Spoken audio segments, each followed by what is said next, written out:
يضع خطة إصلاح واضحة اهم. معتمد بها على استراتيجيين واقتصاديين، ناس اجتماعيين وعسكريين، يعطون منهاج للستة أشهر القادمة كيف يجب أن يسير البلد.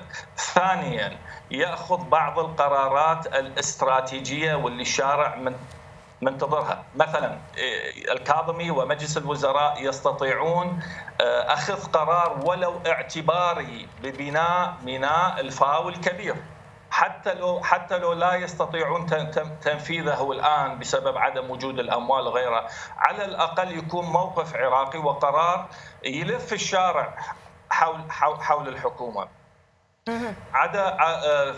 بعد ذلك نأتي إلى الأموال.